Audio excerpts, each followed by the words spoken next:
Greetings, dear viewers, to the Stories channel, where we explore together the depths of human emotions and relationships.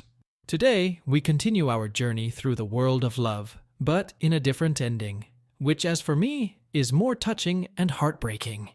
In this second part of our story, we will plunge into the inner world of Robert MacDonald and his wife Karen, whose story turned out to be much more complicated than it seemed at first glance. Be prepared for plot twists that will make you rethink the concepts of trust and loyalty. What secrets does the heart hide, and is there a chance for healing after betrayal? Subscribe to the channel to find out if love can survive the trials and what awaits our heroes in the fight for their happiness. And she was hiding it. Completion of the Goddess. Chapter 2. Decisively knocking on the door of the fourth-floor apartment, I said, "Robert MacDonald, this is your wife, the woman you've been married to for the last 25 years. I am the mother of your 2 sons, and the man who loves you more than his own life. I have always loved you, and always will. But I want to tell you a love story that involves me and someone else. After all we've meant to each other all these years, you need to hear me out. I'll be downstairs with dinner, waiting for me. You can eat and then hear my story," I say through the tightly closed door. About an hour later, he comes down for dinner. I have some expensive steaks and a bottle of good Cabernet. We eat, and then I start. I talk to him from the heart. I don't lie and I don't cover up. Rob's hiding from the truth is over.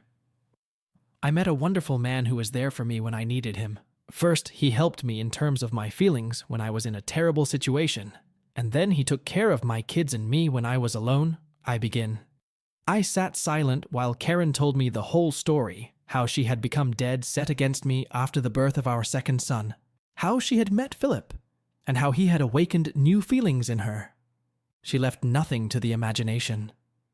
I remembered the night when, upon coming to bed, I discovered the book, The Joy of a Good Evening, that Karen had brought home. She had told me that after Oscar was born, she wasn't what she could be as a lover and wanted to take the initiative. I now know that this book was just a lie to cover up her affair with Philip. The things she showed and told me were not from that book. They were things that Philip had taught her. Then she told me about how she brought him to our home, the very day she brought me to the airport in 1990. I was then assigned to the USS Eisenhower to serve during Operation Desert Shield, which later became Desert Storm, the war to drive Saddam Hussein out of Kuwait. The only thing that kept me going during that dark time was the knowledge that I had a loving wife and 2 boys at home. Now, 2 decades later, I found out that I didn't, and that fool didn't even have the decency to wait until I was overseas. I now knew why Karen and the boys had spent part of Christmas 1990 in Montreal, and I knew the real reason for her periodic trips there. I should have known this earlier, but I trusted her. I also learned why her relationship with my 2 sons had deteriorated. She had obviously secured their silence and used it to hide the affair from me. I saw the signs when I returned from Iraq, but I didn't catch the connection. Perhaps I had what some call confirmation bias. I would never have thought she was cheating on me, so I dismissed the idea. Apparently, Karen was right that I need a guide dog to handle the relationship. She chattered away, reveling in her connection to Philip, and kept saying it had nothing to do with her feelings for me. Even though the physical part of their relationship had ended years ago, she still felt a strong emotional attachment to him and his family. Her story opened my eyes to many things I had been thinking about all these years. Everything is crystal clear now. As she spoke, I could feel my blood pressure starting to spike. I wanted to strangle her for it, but I knew it would get me nothing but a trip to jail. I listened to her talk as if it were some kind of romantic love story. In her mind, she had done nothing wrong and still considered herself a faithful, loving wife. Finally, she stopped. "It's time to pick up the pieces and get on with our life together," she said. "We can get past this, just like everything else." I stared at her, saying nothing. After what I'd just heard, there wasn't much else to say. "Say something, Rob," she begged. "Please. I still love you. I never stopped loving you." I got up from the chair and slid it back under the table. I stared at her for a few moments before I spoke. "Thanks for dinner," I said quietly. "Good night." I headed back up the stairs to the 4th-floor apartment where I was hiding. Good night? She asked. Is that all you have to say, after I just poured my heart out to you? I stopped and looked at her. Bye, I said. I have a lot to think about. I went back upstairs, closed the door to the apartment, and put a chair against the doorknob to keep her out. I sat on the bed and cried my eyes out. Life as I knew, it was over. My marriage had been a lie for the past 20+ years, and my wife, the one person I loved more than anyone else, expected me to just accept her years of infidelity. After a while, she knocked on the door. Rob? She asked. Are you okay? We need to talk, honey. Go away, I said. Finally, I fell asleep, but it wasn't easy. The nightmares started again. The F-14 Tomcat I flew to Riyadh the day before Desert Storm started was unruly, and I sensed something was wrong. One moment we were flying at over 20,000 feet at Mach 2, twice the speed of sound. The next moment we were without power and falling fast. The pilot started the restart, but nothing happened. He tried again with the same result. I told him to restart again, but nothing happened. Then I thought about it and told him to turn off the fuel and try again. It's crazy, he said. Do it now, commanded I. In reality, the airplane started up and we barely escaped. The problem turned out to be contaminated fuel, and I found out about it quite by accident. We fixed the problem and thus saved several lives. Unfortunately, that didn't happen in my nightmare, and I woke up to the airplane crashing into the water. Could this have something to do with Karen, I thought? The next day, I woke up early and went to work without saying anything to Karen. I was part of a team working on a new jet engine for the military. The university I was working at had received a 1-year grant to develop a next-generation engine to be installed in some of the newest aircraft being developed. If successful, the new engine could theoretically propel an airplane into orbit. Lisa, one of my assistants, took me aside during lunch and spoke to me. All right, Rob, she said. Spit it out. What's going on with you? I don't know what you're talking about, I said. Bullshit, Rob, she said defiantly. I've been working with you too long. Something's been eating at you. What's going on? She was onto me, and I knew it, so I told her the whole story. Oh my God, she said when I was done. No wonder you've been like a zombie for the last couple weeks. What are you going to do? I shook my head. I don't know, I said. She said the physical part of their affair ended some time ago, but she's still emotionally attached to him even though he's dead. Part of me wants to divorce her and move on, but another part of me says otherwise. At the end of the day, I still love her. God damn it, I hate it.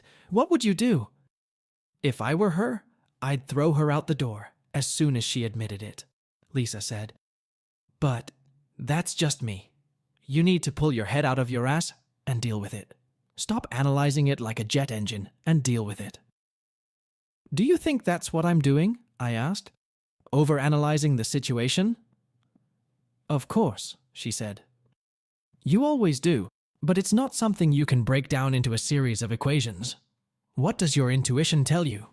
When you realize that, get over it and move on with your life. She stood up and tossed the trash. Feel free to talk to me anytime, Rob, but do something, and fast. We need you back in the game. She walked away, leaving me with my thoughts. Lisa was right, and I knew it. I worked late that day, mostly to avoid going home. I ate a small piece of meatloaf I had brought from home and continued to mull over everything Karen had told me. Finally, around 11 p.m., I headed home. When I entered the house, I saw Karen and Avril sitting on the couch. It's about time you came home, Karen said. I've been busy, I said as I walked up the stairs to my apartment. Avril will be staying with us this week to work on the exhibition, Karen said.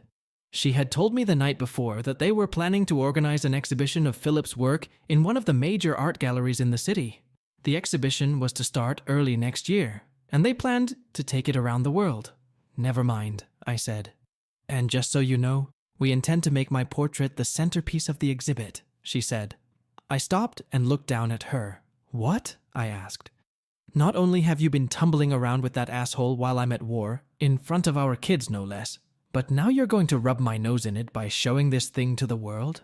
It's a beautiful job, Avril said. Your wife is a beautiful woman, isn't she?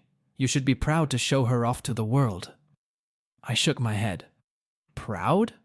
I asked, trying to keep my tone neutral. I could feel my blood pressure starting to skyrocket. I'm supposed to be proud that my wife was with another man in my bed with my children in the next hallway?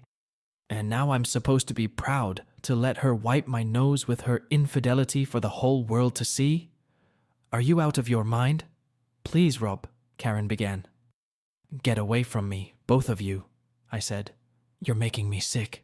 Just leave me alone. Please don't get upset, Avril begged as I made my way upstairs. I had heard enough and didn't want to hear any more from either of them. I closed the door to my apartment, locked it, and placed my chair on the doorknob. The women came upstairs following me and tried to talk to me through the door. Rob, Karen begged, please come out and talk to us. Please? What part of leave me alone don't you understand? I asked. Rob, let's love the pain and the hurt, Avril said. Get out, damn it, I shouted, feeling the pain in my chest. I heard them walk away, crying softly. I rarely swore, and I always tried not to swear in front of Karen, so I knew my outburst had upset her. Too bad, I thought. I sat down on the bed and took deep breaths, hoping to ease the pain. After a few minutes, the physical pain subsided a little, but the emotional pain was still there. I lay back on the bed, still in my clothes, and thought about my options. Divorce was my first option, even though I didn't want to think about it. I knew that New York was a no-fault state, and I also knew that the marital property would be divided equally. I decided that if it came to that, I would give Karen the house since it no longer meant anything to me after she was with Philip in our bedroom while I was overseas. All the years spent rebuilding the place had gone to waste, but I had to make Karen realize exactly what she had done to me. In her mind, she was completely right and felt no guilt about being with Philip. And then it hit me. In the back of the closet was still lying my old 12-gauge pump-action shotgun. I went and found it, still in the case I had stored it in. It had been sitting there idle for the better part of a decade. I pulled it out along with a box of ammo. It was still shiny from the last time I oiled it. I checked the operation of the pump gun and found that it still worked well. So I sat down and thought about the next action. For a moment, I considered blowing my brains out. In my mind, thanks to Karen, I was already a dead man walking. I dismissed the thought, however, as I had always considered suicide a cowardly act. Sure, I could have done it to Karen, but that would have put me behind bars, and I had no desire to be caged for the rest of my life. And then it hit me. The picture, the one that Karen and Avril loved so much, the picture he drew. The asshole who had wormed his way into Karen's heart with his clever, seductive ways. Thankfully, Karen had had the good sense to put that abomination away in a faraway closet, but it was still there, taunting me. And now Karen planned to make a fool of me in front of the world with this thing. That would be my goal. I loaded the shotgun and listened to make sure both women were asleep. Hearing nothing, I went down the stairs and made my way to the back pantry. Opening the door, I saw her leaning against the back wall and covered with a blanket. I lifted the blanket and took one last look at it. Yes, Karen was beautiful in the picture, I thought. As I'd said to Avril when she'd first shown it to me, a beautiful fool. But it was clear that Karen's smile was meant for her lover, not me. My anger was building, and with it, the pressure. I fired the first round, and aiming carefully, blew a hole right through the image of her face. I kept pumping rounds into the chamber and firing, destroying the rest of her image piece by piece. 2 women were already in the hallway, yelling for me to stop, but I ignored them. By the time I ran out of ammo, her image was completely gone from the picture. I tossed the empty gun to the floor and began punching the portrait, ripping it out of the frame, which I somehow managed to shatter. Despite the infernal pain in my chest, I picked up the pieces and headed for the big gas fireplace in the front room, Karen and Avril trailing behind me. While the women sobbed and yelled for me to stop, I threw the destroyed portrait into the fireplace and flicked the switch, starting the fire. The canvas immediately caught fire, and I stepped aside to admire my work. I pulled on my wedding ring and managed to remove it. I threw the ring into the fireplace, but it bounced off the brickwork and fell somewhere in the living room. I didn't care where it hit. I turned to see Karen and Avril sobbing uncontrollably, but their cries went unheeded. I wanted to say, "Now you know how I feel," but I couldn't say a word. My vision blurred and pain shot up my left arm. I began to feel nauseous and I struggled to catch my breath. As I fell to the floor, I silently prayed for death to take me out of this hell. When I woke up, I saw a man in a doctor's coat standing over me with a clipboard in his hands. He looked down at me and smiled. "Mr. MacDonald, it's good to see you back with us," he said. "We almost lost you a few times." I tried to speak, but my mouth was dry and my lips felt glued together. Also, my back hurt like hell.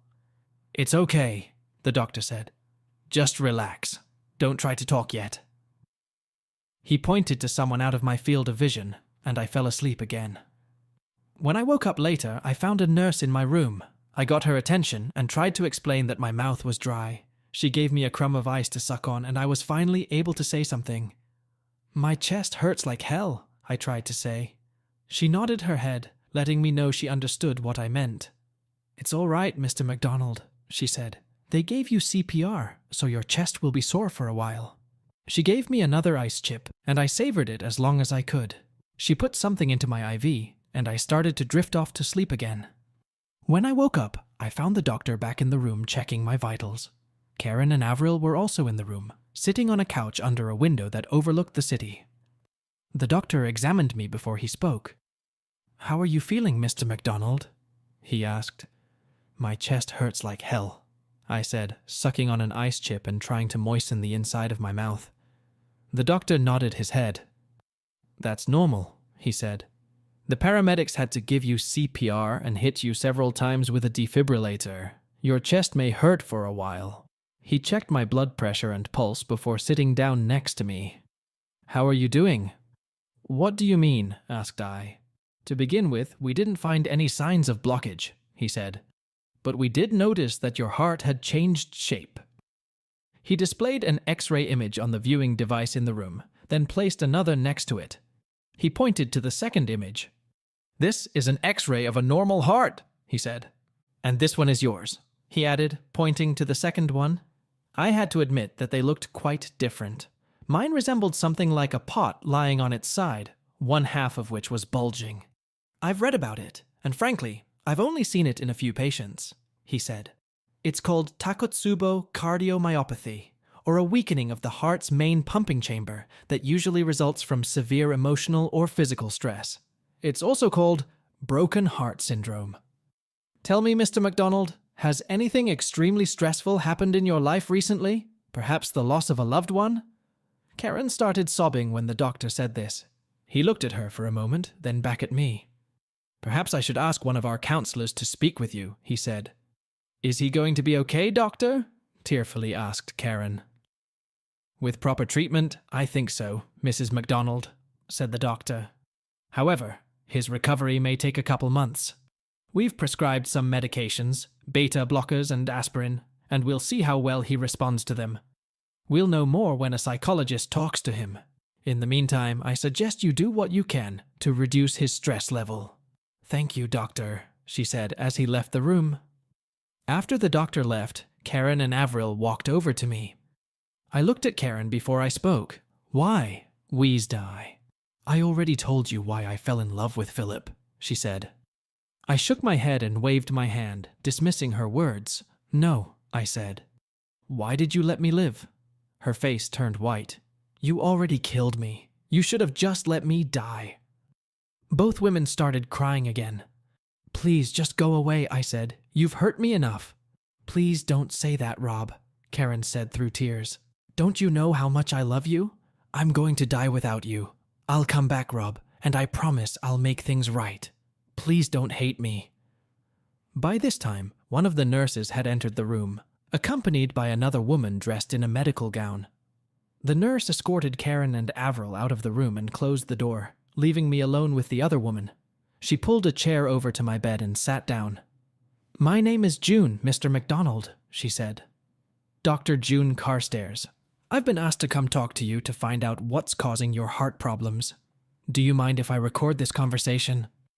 "Not at all," I said. "Thank you," she said. starting the tape with an introduction. Please tell me about yourself. I told her my life story in Reader's Digest format, and what little I could tell her about my work at the university. So stress is a normal part of your job, she said. I understand that. What about your home life? I told her everything.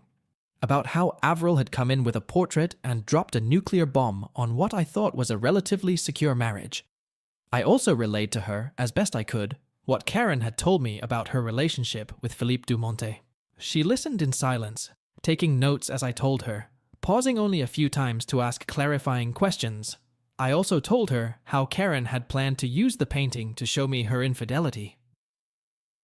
And that led to the shotgun incident? She asked. I nodded my head. Yes, I said. I see, she replied. She asked me a few more questions and wrote down my answers. I'll need to talk to your wife before I write up a report with recommendations for Dr. Allen, she added. In the meantime, you need to get some rest. If you feel the need to talk, just ask one of the nurses, okay? I nodded my head again. Thank you, I said, feeling devastated. After she left, I fell asleep. The next day, Dr. Allen said I could be moved from the ICU to a private room. I let the nurses and orderlies do their thing and was soon lying on a real bed in a small but well-furnished room. It felt good to be away from the ICU, and I found I could relax. I didn't see Karen or Avril that day, but Lisa and a few other people from the university came to visit me. Lisa brought me a paper airplane, thinking it would cheer me up. I smiled at the gift, even though I really hate airplanes. Oh well, I said to myself, it's the thought that counts. After eating a black bean burger, the hospital insisted that I follow their cardiac diet to the letter. I watched a little TV and dozed off. And now, back to our Karen. The last 3 days have been a blur. It all started the night Rob had his heart attack. Avril and I had just fallen asleep when we heard the first shotgun blast downstairs. The security system didn't go off, so the only thing I could think of was that Rob had decided to kill himself. The first explosion was followed by another, then another, and another. What was Rob doing? I asked myself. Avril and I ran downstairs and saw Rob at the hall closet. He was shooting my portrait. Avril and I yelled at him to stop, but he paid no attention to us and continued to rain bullets down on the painting. With our hands over our ears, we watched as he methodically destroyed my image on the portrait. He ran out of ammunition, so he threw the gun to the floor and started kicking the frame, tearing it with his hands and feet. When he finished, he picked up the pieces and ran to the front room. We followed him, begging him to stop, but he was like a man possessed. We watched in horror as he threw the pieces into the fireplace and started the fire. We sobbed uncontrollably as we watched the beautiful portrait Philip had created turn to ashes. Then Rob took off his wedding ring and threw it as hard as he could into the fireplace. I saw it bounce off the brickwork and I memorized where it was so I could return it later. He turned to face us and seemed about to say something, but then fell unconscious. I quickly grabbed my phone to dial 911 while Avril tried to put out the fire, but it was too late. The portrait was completely destroyed. The ambulance arrived in record time. While I watched, they performed CPR and transferred him to a gurney. They told me which hospital they would take him to and left. Avril and I quickly got dressed and headed to the emergency room. We were told that Rob had had a heart attack and the doctors were working on him. We waited for what seemed like an eternity before a doctor came out to see us. "Mrs. MacDonald?" he asked. I nodded my head, and he directed me to a small room next to the waiting room. "Your husband suffers from something called cardiomyopathy. We almost lost him a few times, but we were able to revive him. He's been taken to the CICU, our cardiac intensive care unit. As soon as his condition stabilizes, a nurse will come for you." "Is he going to be okay?" I asked. "We're doing everything we can for him," the doctor said. I sat down and cried. Had I really done this to him? Had I taken him too far and expected him to take more than he was capable of? I'd never seen Rob on a rampage before, and I certainly didn't think he was capable of something like shooting my portrait. Avril held my head while I cried, but didn't say anything. Several hours passed before a nurse came out and escorted us to the emergency room. When I looked in there, everyone seemed to know that my cheating had put my husband in the hospital. No one said anything, but the accusatory looks I was getting stung my soul. I almost lost my senses the first time I saw him. He looked about 10 years older, his eyes sunken, his skin a sickly grey shade. We sat and looked at the monitors, hoping he was still with us. As we sat there, nurses came in to check his vitals and adjust his medications. A few times, we dozed off, and one of the nurses suggested we leave and come back in a few hours, but I refused. There is no way I would leave my husband when he needed me the most, at least not anymore. Avril and I took turns, one sleeping, and the other watching and waiting. We had been there for about 30 hours when Dr. Allen and a nurse came in. He talked to Rob for a while and then brought up some x-rays on the screen. He explained that Rob had suffered something called Takotsubo cardiomyopathy. I've heard of it before. The name came from a pot that Japanese fishermen used to catch octopus. It was a condition caused by extreme emotional tension or stress. I almost died when Dr. Allen asked if anything extremely stressful had happened recently. I cried when he asked Rob if he had lost a loved one. Yes, I thought, it was me. I did this to him. Avril hugged me while I sobbed. I asked the doctor if he would be okay and was told that with proper treatment and stress reduction, he should get better, but it could take months. He also said that Rob would be talked to by a psychologist. That was a good idea, I thought. Maybe a psychologist could help Rob deal with his resentment. I thanked the doctor as he left. Avril and I walked over to Rob. As I looked into his face, I saw a sadness I had never seen before. I was surprised when he asked me, "Why?" I thought he wanted to know why I had fallen in love with Philip, but he waved his hand and shook his head. "No," he said. "Why did you let me live?" I was shaken to the core. "You already killed me. You should have just let me die," he said. We both started crying again. "Please just go away," he said. "You've hurt me enough." "Please don't say that, Rob," I said through my tears. "Don't you know how much I love you? I'm going to die without you. I'll come back, Rob, and I promise I'll make things right. Please don't hate me." I meant what I said, but I wondered how I could make it up to him. How could I make him realize that I needed him? For the first time, I truly began to realize what my involvement with Philip had done to him, and I felt awful. Oh my God, I thought to myself, I had done this to him. A nurse returned to the room with another woman and escorted Avril and me out, suggesting that we go home and come back the next day.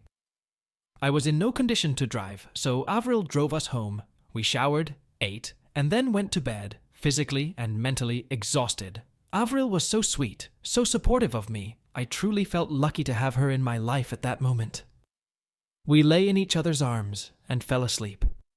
I dreamed that I was standing in a circle of light. I looked around, but at first I saw no one.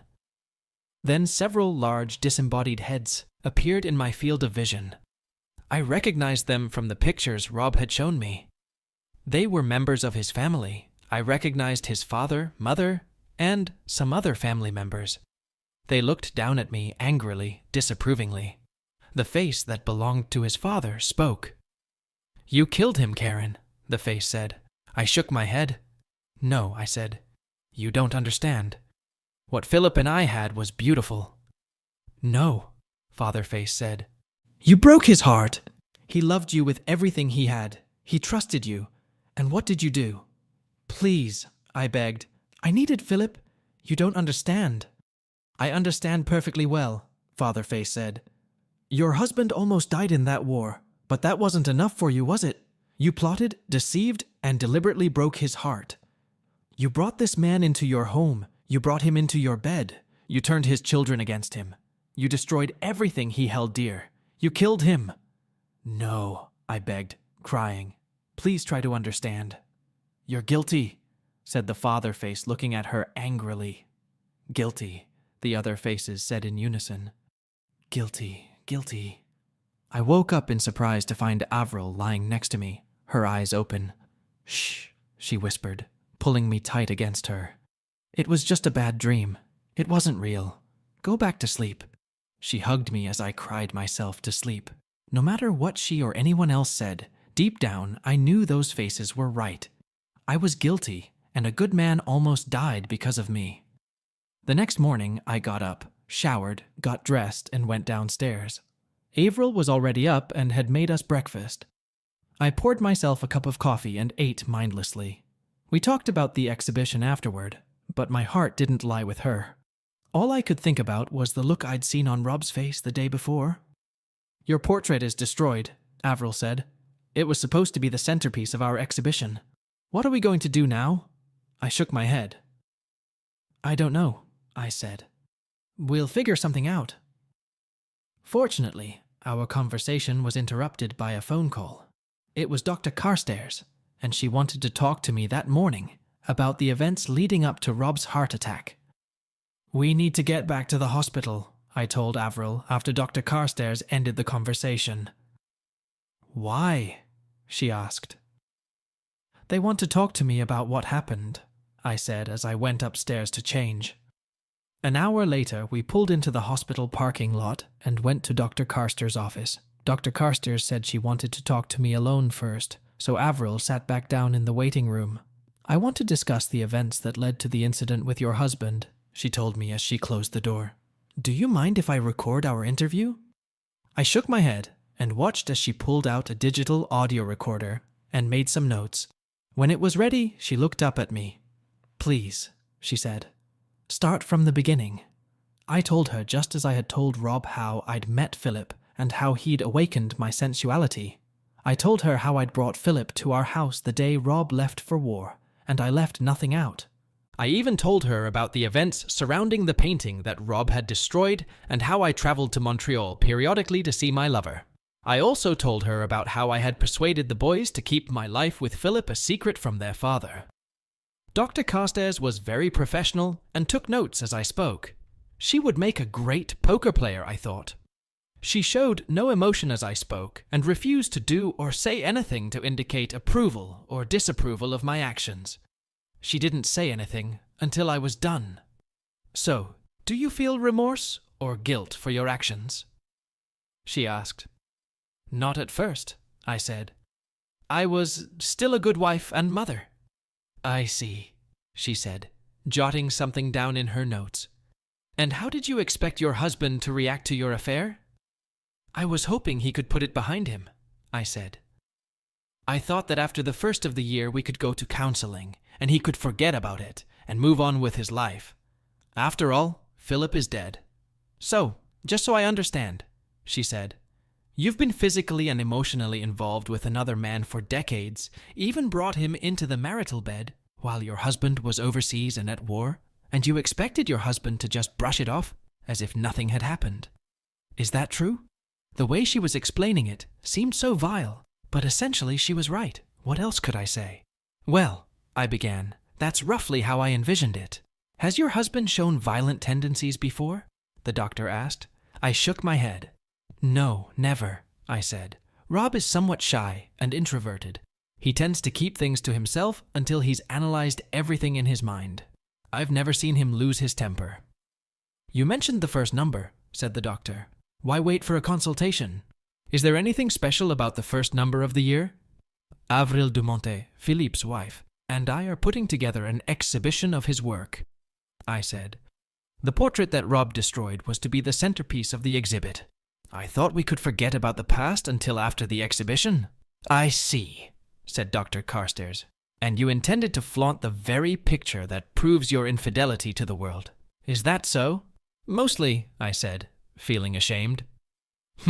She said, making a note in her notebook. "How would you describe your husband's relationship with your children?" she asked. "Probably like most fathers and sons," I said. "They're a little strained right now. Rob doesn't talk to them much."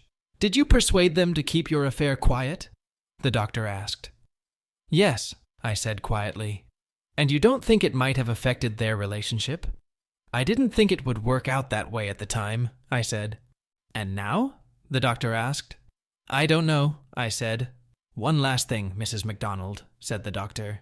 "If it were all over again, what would you do?" "Honestly?" I asked. "I don't know. I think under the same circumstances, I'd probably do it all over again." "Even knowing what it could do to your husband?" she asked. I had to think about it. You must have known Philip, I said. I see, she said. So my husband is going to be okay? I asked. You'll have to talk to his doctor, she said. Can I go to him now? I asked. She shrugged. Sure, if that's what you really want, she said. I told her what I wanted and left her office as fast as I could. I could feel her gaze burning into the back of my head as I left. I grabbed Avril and we went to Rob's room. Back to Rob. After a sound sleep, I woke up to one of the hospital staff bringing me breakfast. I ate it and was immediately surrounded by another nurse who took my vitals and took me to X-ray for my daily checkup. After I returned, another nurse was waiting to walk me around the room. The doctor said he wanted me to walk around the room at least twice a day to build up my strength. I was back in the room and in bed when Karen and Avril showed up. How are you feeling? Asked Karen, walking over to my bed. Not as shitty as yesterday, I said. You look better than you did yesterday, she said, kissing my cheek. That's good, I think, I said. Sure, that's good, she said. I need you to come home as soon as possible. I miss you, you know that. I'm sure, I said in a neutral tone. She looked at me, shocked. It's true, she said.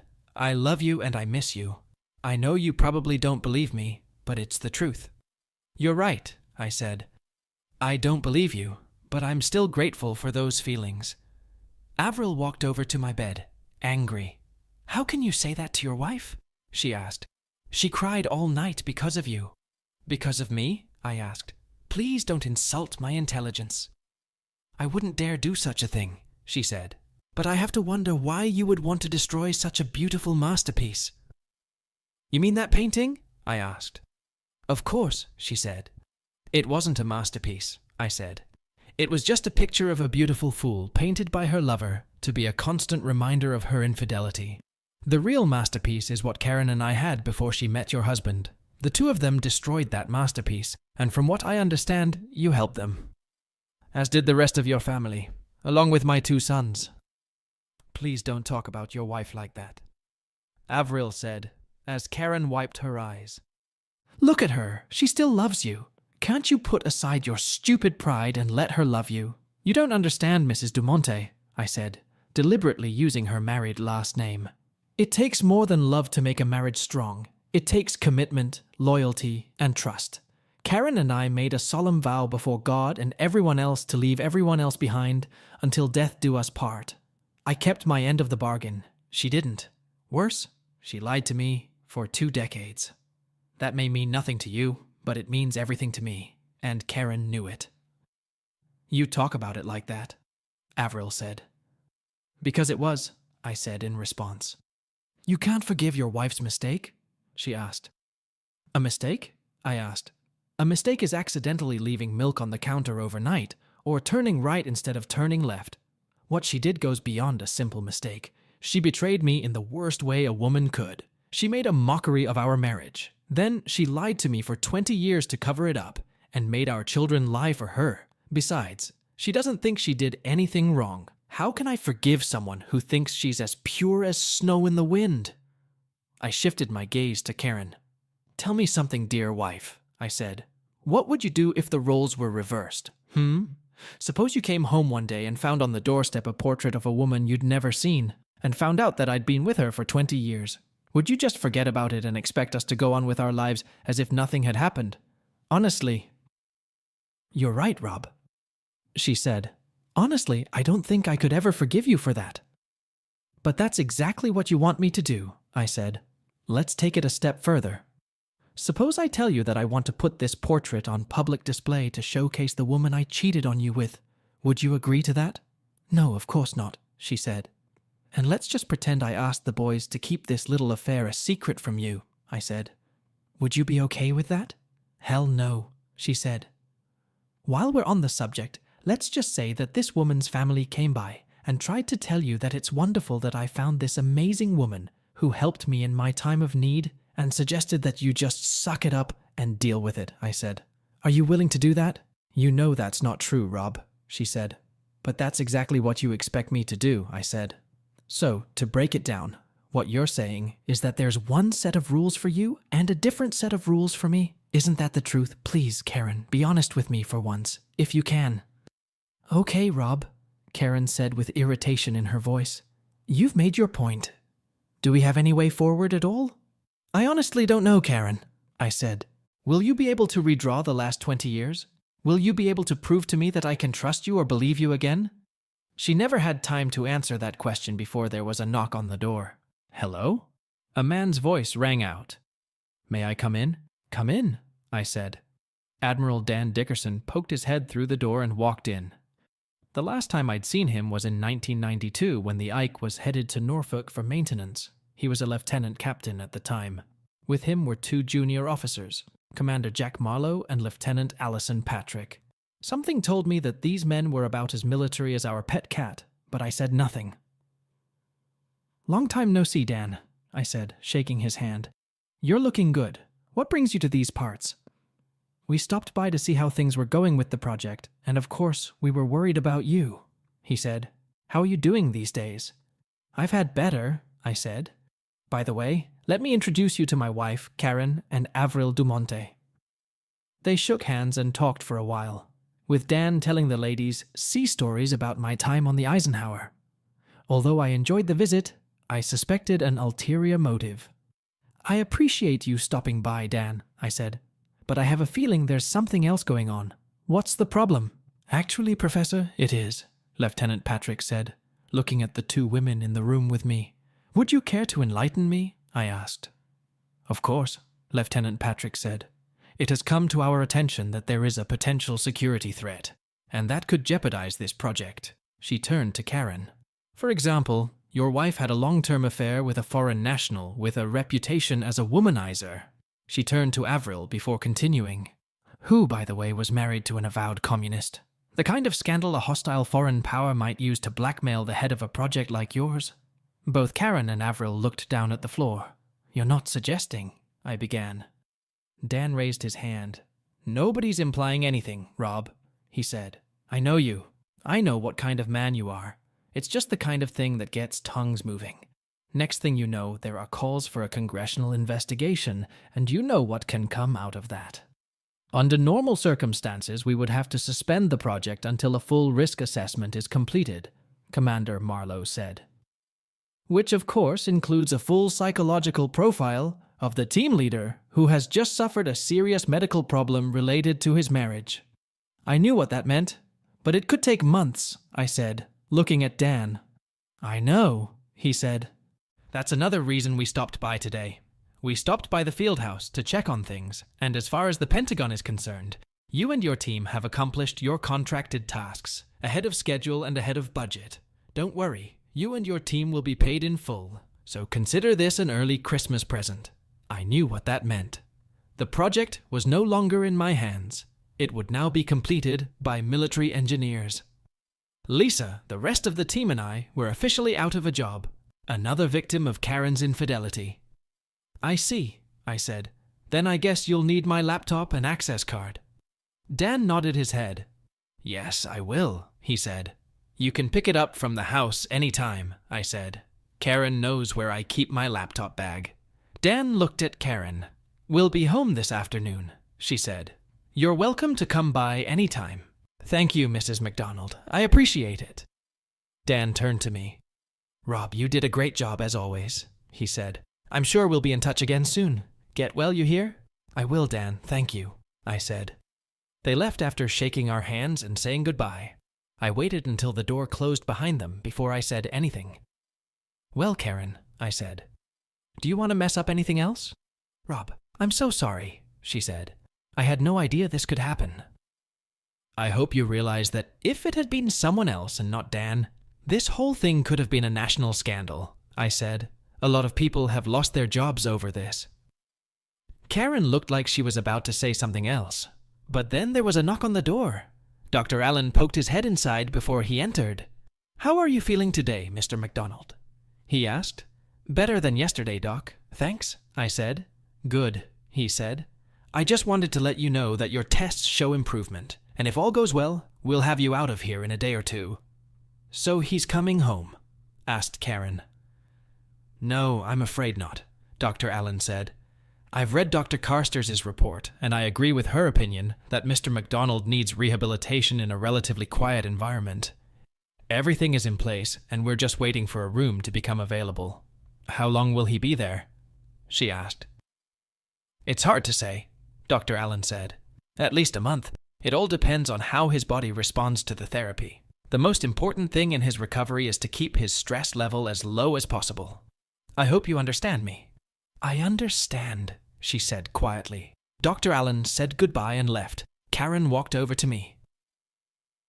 Rob, do you think we'll ever be okay? She asked. I don't know, Karen, I said. There's too much destruction, and I keep wondering what's going to happen next. Rob and Karen's story in the second ending seems to be coming to some resolution, but more questions than answers remain. These events reveal a wide range of emotions and reflect how complex and multifaceted relationships between people can be. In the second version of the second part of the story, we saw Rob face betrayal and infidelity, which shattered his perception of his own marriage and caused a deep emotional crisis. The feeling of betrayal, especially when it comes from a loved one, can cause irreparable damage to trust and self-esteem. Rob's reaction to Karen's confession of her affair shows how deeply he has been affected by these events. His decision to isolate himself and accept silence as a response to her confession reflects his internal struggle and attempt to cope with his new reality. Karen, on the other hand, despite her decision to open up and share her story, faces her own challenge to understand and accept the consequences of her actions. Her hope for forgiveness and restored relationships may seem like an unattainable dream in light of what has happened. This story goes beyond a simple tale of love and betrayal. It touches on deeper themes such as forgiveness, trust, and personal growth through adversity. Can Rob find the strength to forgive Karen? Is Karen ready to take full responsibility for her actions and the consequences they brought about? And how will these experiences change them as individuals and as a couple? For an in-depth analysis and full understanding of this story, and to find out how events unfold next, we invite you to our Patreon, where the full story is available.